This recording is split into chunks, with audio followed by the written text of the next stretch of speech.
Assalamualaikum warahmatullahi wabarakatuh. Tabi pun. Selamat siang dan salam sejahtera buat kita semua. Bertemu lagi dengan saya Fitri Yeli, dosen agroteknologi. Pada mata kuliah minggu ini kita akan mempelajari tentang teknologi DNA rekombinan. Baik, mahasiswa sekalian. Nah, untuk minggu ini, seperti barusan sudah disampaikan bahwa kita akan mempelajari tentang teknologi DNA rekombinan. Ya. Nah, apa capaian pembelajaran pada mata kuliah ini? Yang pertama adalah mahasiswa mampu memahami dan menjelaskan konsep bioteknologi tanaman secara umum, kemudian mampu memahami dan menjelaskan peran bioteknologi dalam peningkatan produksi pertanian. Nah, kemudian kita lihat minggu ini subcapaian pembelajarannya adalah mahasiswa mampu menjelaskan rekombinan DNA teknologi atau rekayasa genetik tanaman, dan juga mahasiswa mampu menjelaskan tahapan-tahapan dalam rekayasa genetik tanaman tersebut. Nah, pertama kita lihat dulu bahwa istilah lain dari teknologi DNA rekombinan itu adalah rekayasa genetik ya atau cloning DNA. Teknologi ini diawali dengan keberhasilan penyambungan molekul DNA secara in vitro oleh Paul Bert pada tahun 1970-an ya. Nah, di mana dalam rekombinan DNA ini sekuen nukleotida berasal dari dua sumber yang berbeda. Nah, biasanya berasal dari dua spesies, kemudian digabungkan secara in vitro ke dalam DNA molekul yang sama. Jadi ini bedanya dengan pemuliaan tanaman biasa, bahwa pada pemuliaan tanaman biasa kita hanya menyilangkan tanaman dari dalam satu spesies, atau sehingga kalau dia dalam jumlah spesies yang berbeda, keberhasilannya lebih rendah. Nah, begini itulah keuntungan kita menggunakan rekombinan DNA atau pemulihan tanaman secara bioteknologi, karena di sini kita bisa menggunakan atau menggabungkan DNA dari dua spesies yang berbeda ya, bahkan beda organisme pun juga bisa gitu. Oke. Selanjutnya kita lihat lagi di sini pengertian dari rekayasa genetik ya. Apa itu rekayasa genetik? Yaitu suatu teknik memodifikasi materi genetik suatu organisme pada level molekuler ya, sehingga menjadi organisme yang mempunyai karakter yang lebih baik dari sebelumnya. Artinya di sini tanaman itu akan mendapatkan sifat yang lebih unggul dibandingkan dengan yang sebelumnya. Oke.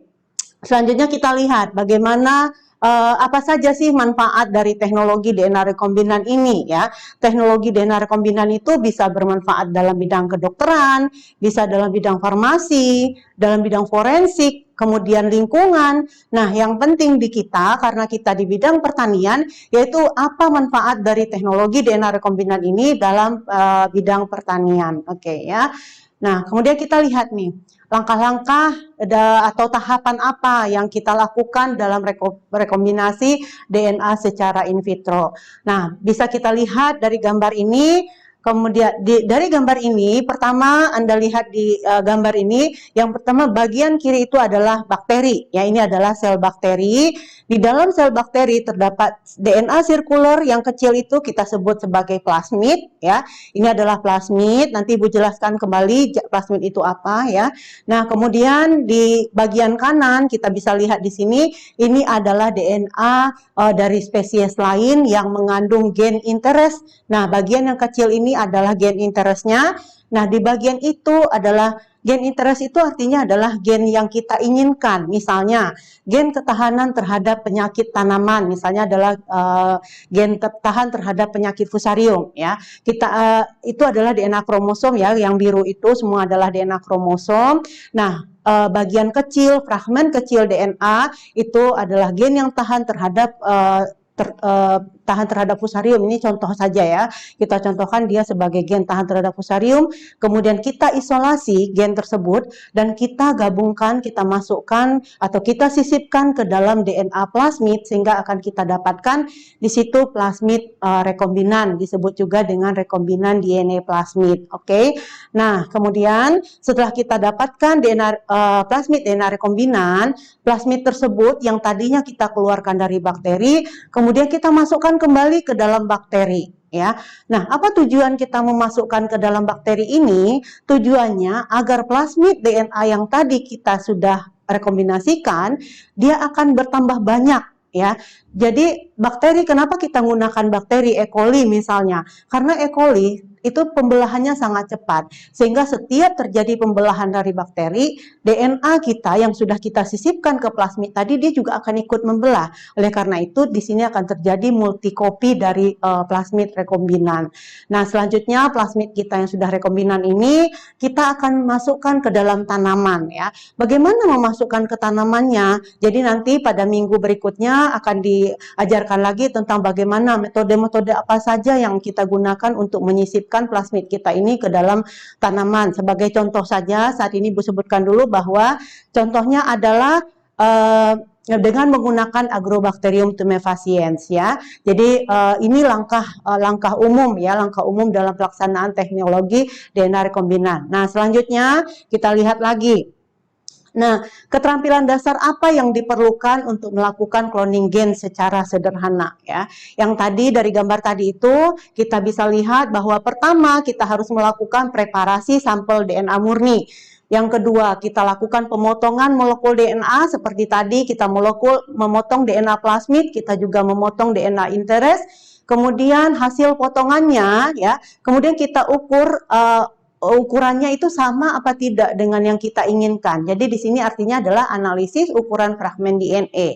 Nah, selanjutnya kita menggabungkan molekul-molekul DNA yang tadi ya, DNA plasmid, kemudian DNA of gene interest, kemudian kita gabungkan, kemudian kita akan masukkan kembali DNA ke dalam sel tuan rumahnya, seperti tadi contohnya adalah E. coli. Nah, kemudian kita identifikasi sel yang mengandung molekul DNA. Apakah sel tersebut sudah mengandung DNA kita atau belum? Dengan apa kita menggunakan ini? Ya, salah satunya kita menggunakan di sini adalah selectable marker. Nah, selanjutnya kita jelaskan satu persatu. Nah, pertama ya, ini sama dengan gambar yang tadi, teman ini lebih diperbesar lagi agar Anda lebih paham ya bagaimana di sini kita lakukan. Tadi satu ada DNA bakteri ya. DNA bakteri di dalamnya ada plasmid. Nah, di dalam plasmid itu kemudian kita isolasi dulu. Ada isolasi DNA plasmid namanya. Ada protokol yang sudah dilakukan dari penelitian-penelitian sebelumnya. Ada protokol untuk isolasi DNA plasmid. Setelah plasmid kita dapatkan, kita juga melakukan isolasi terhadap gen interestnya ya. Kita isolasi dulu DNA-nya, kemudian akan kita dapatkan gen, misalnya ya, dari isolasi gen interest ini juga bisa terdapat pada tanaman. Nah, artinya di sini kita melakukan isolasi DNA tanaman. Oke, selanjutnya ya, kita lihat lagi di sini. Ini salah satu contoh saja ya, salah satu contoh bagaimana protokol isolasi DNA genom, misalnya adalah tanaman tomat. Nah, ini tidak usah Ibu rinci menjelaskannya. Kita bisa lihat di sini bagaimana hanya kita menggunakan sepotong kecil daun saja ya, tidak perlu besar, paling ukurannya berapa gram ya, 1 gram mungkin. Kemudian kita mengikuti prosedur ini sehingga nanti kita akan mendapatkan DNA-nya. Nah, DNA inilah selanjutnya akan kita potong gitu. Nah, kita lihat lagi berikutnya di sini ya. Setelah kita dapatkan DNA-nya, bisa kita analisis ukurannya ya. Kita lihat di sini ini adalah hasil elektroforesis ya, hasil isolasi elektroforesis dan PCR dari DNA yang telah kita isolasi. Contohnya seperti ini ya, kita menggunakan elektroforesis. Kemudian yang di sebelah kiri itu yang ada tulisan DM 3100 itu adalah DNA ladder namanya. Jadi kita akan menentukan ukuran DNA kita tuh berapa sebetulnya gitu ya. Oke, kita lanjutkan, kita lihat lagi nih. Yang kedua ya, bagaimana pemotongan molekul DNA? Kebayang nggak bagaimana caranya memotong molekul DNA itu seperti apa ya? Jadi ibaratnya molekul DNA yang panjang itu perlu kita potong, bukan menggunakan gunting ya, tapi di sini kita menggunakan suatu enzim yang disebut dengan enzim restriksi. Jadi ada beberapa enzim yang diperlukan untuk memanipulasi DNA. Yang pertama adalah enzim nuklease, yaitu enzim yang memotong, memendekkan atau mendegradasi molekul asam nukleat. Yang kedua adalah enzim ligase. Enzim ini menyambung asam nukleat yang menjadi satu. Jadi contohnya tadi DNA plasmid, kemudian DNA kita yang interest kita gabungkan. Bagaimana menggabungkannya? Yaitu adalah peran enzim ligase di situ. Kemudian enzim polimerase di situ membuat kopi dari molekul. Jadi molekul itu bisa diperbanyak oleh enzim polimerase. Oke. Nah, kita lihat lagi pemotongan DNA dengan enzim restriksi ya. DNA dapat dipotong pada urutan basa tertentu menggunakan enzim endonuklease restriksi atau dikenal dengan enzim restriksi. Nah, enzim ini mempunyai situs pengenalan atau recognition site dan situs pemotongan atau restriction site pada molekul DNA ya. Titik pengenalan enzim ini bersifat palindromik, artinya adalah urutan basa 5 ke 3 masing-masing dari kedua utas itu sama. Jadi dari utas kanan, utas atas dari kanan ke kiri dan utas bawah dari kiri ke kanan, tapi itu sekuen basanya itu urutan basanya sama. Nah, jadi itu dikatakan sebagai palindromik ya. Oke. Nah, kita lihat ini adalah contoh enzim restriksi ya, pemotongan DNA dengan enzim restriksi. Contoh situs pengenalannya bagaimana? Bagaimana enzim restriksi ini mengenali DNA sekuen tertentu sehingga pada sisi tertentu yang dia kenali dia akan potong. Nah, di sini kita lihat contohnya adalah enzim restriksi. Ada dua enzim restriksi di sini. Yang pertama ada Hindri3, ini adalah Hindri3 ya. Yang kedua adalah EcoR1 ya, EcoR1 dan Hindri3. Nah, Hindri3 mempunyai situs pengenalannya di AAGCTT. Nah, sebaliknya ini yang kita katakan palindromik ya. Ini dari 5 ke 3-nya AAGCTT. Sekarang kita lihat yang utas bawah dari 5 ke 3, sama ya urutannya AAGCTT. Nah, ini yang kita katakan sebagai palindromik. Jadi Hindri3 akan memotong pada sisi A dan A ya, di situ dia akan memotong. Sedangkan EcoR1 dia beda lagi yang dikenali sama EcoR1. EcoR1 mengenali GAATTC contohnya. Nah, 53 pada utas bawahnya adalah GAATTC. Nah, pada bagian G dan A si EcoR1 akan memotong di bagian itu. Nah, kita lihat selanjutnya. Ini ya.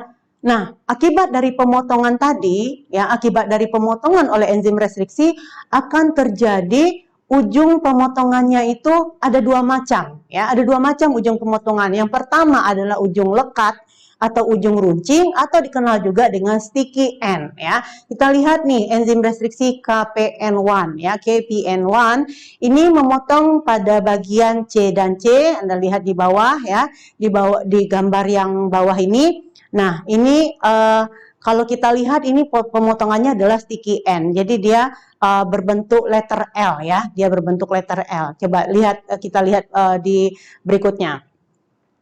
Nah, ini ya. Ini bentuknya adalah letter L. Nah, ini bekas pemotongannya. Nah, ini kan kalau misalnya digabungkan lagi itu kan akan rapat akan menyatu lagi dan sama. Ya, kalau ini dikatakan sebagai ujung runcing atau sticky end. Nah, ada lagi ya, ujung berikutnya bekas pemotongan lainnya itu adalah disebut juga dengan blunt end ya.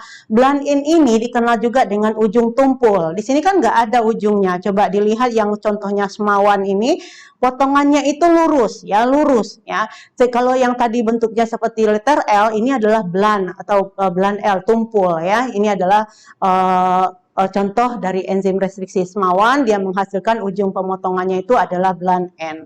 Oke.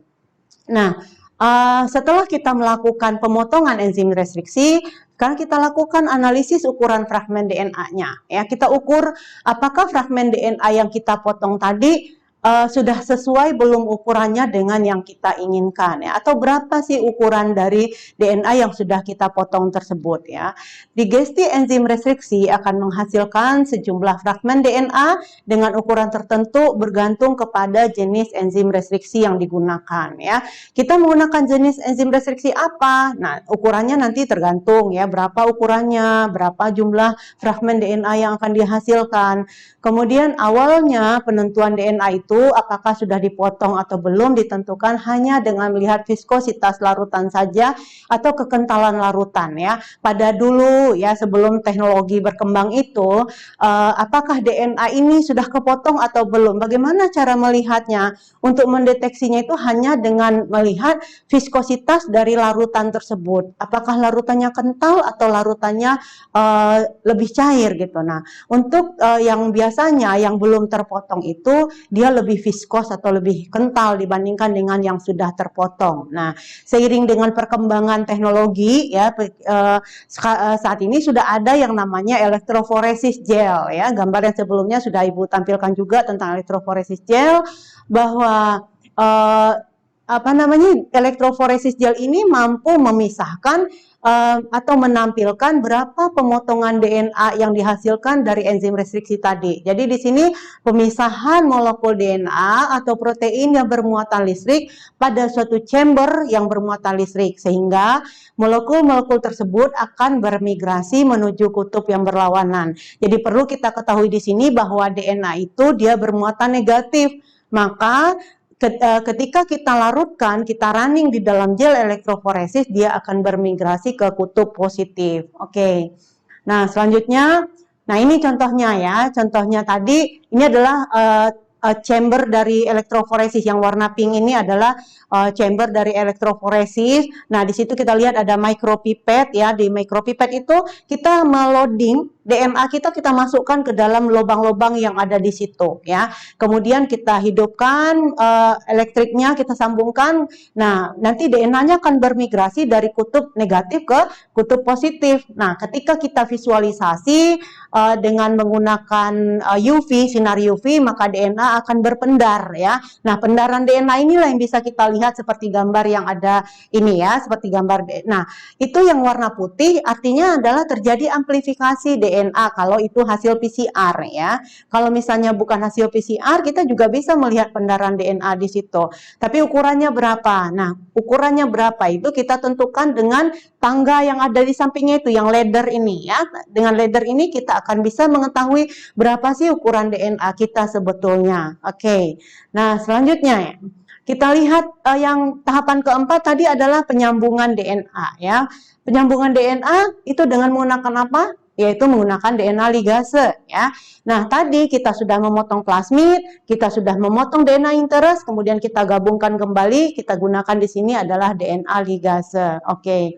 Nah, selanjutnya kita lihat lagi setelah penyambungan kita masukkan DNA-nya, kita ligasikan DNA-nya, kemudian DNA yang sudah kita ligasikan tersebut harus kita masukkan kembali ke dalam bakteri ya tadi ya.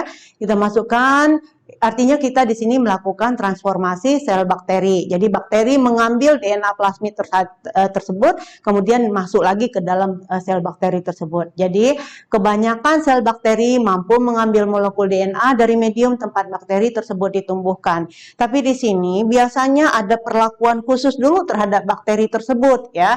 Jadi ada yang disebut dengan bakteri kompeten. Jadi bakterinya ini kita buat dulu dia menjadi kompeten sehingga dia bisa mampu lebih mudah untuk menarik DNA yang berada di sekelilingnya untuk masuk ke dalam bakteri tersebut. Oke.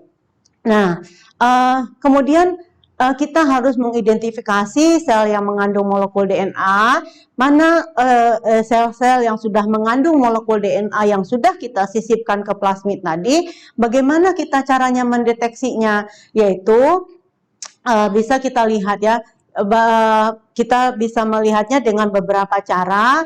Yang pertama kita bisa memotong plasmid tersebut kembali dengan menggunakan enzim restriksi, atau yang bisa juga ya sebetulnya tahapan pertama bisa kita menggunakan ini dulu dengan menggunakan antibiotik ya, karena di dalam E. coli tersebut kita biasanya juga menyisipkan DNA yang tahan terhadap antibiotik. Oleh karena itu untuk mengetahui ya, menyeleksi apakah si bakteri yang kita tumbuhkan ini dia membawa DNA kita atau tidak, kita menumbuhkan bakteri tersebut di dalam media yang mengandung antibiotik, misalnya ampicillin atau misalnya tetrasiklin, ya bisa salah satu, bisa dua-duanya. Nah, kemudian kita asumsikan ketika si E. coli tersebut tumbuh pada medium yang sudah kita kasih ampicillin atau tetrasiklin, itu artinya si DNA kita itu ada di dalam sel bakteri tersebut gitu. Nah, itu kan cara pertama. Nah, cara berikutnya bisa juga kita lakukan PCR ya, kita amplifikasi DNA-nya dengan menggunakan enzim dengan menggunakan primer yang spesifik terhadap gen yang kita maksud ya. Misalnya gen interest kita tadi adalah gen tahan terhadap fusarium misalnya. Jadi kita menggunakan primer yang spesifik terhadap gen tersebut, kemudian kita PCR gitu. Nah, bisa juga kita potong dengan enzim restriksi ya. Enzim restriksi apa tadi yang kita gunakan? Misalnya adalah enzim restriksi SMA1 atau KPN1 atau misalnya enzim EcoR1. Nah, enzim itu kita gunakan kembali, kemudian kita analisis ukuran DNA-nya. Apakah sudah sama atau belum? Nah, oke ya. Jadi begitu cara-cara kita untuk melakukan teknologi DNA rekombinan sampai kita berhasil menentukan DNA kita ini sudah ada di dalam bakteri dan kemudian kita bisa mengetahui keberadaannya dengan menganalisis ukuran dari fragmennya. Baik, terima kasih. Cukup sekian untuk hari ini. Wabillahi taufiq wal hidayah. Wassalamualaikum warahmatullahi wabarakatuh.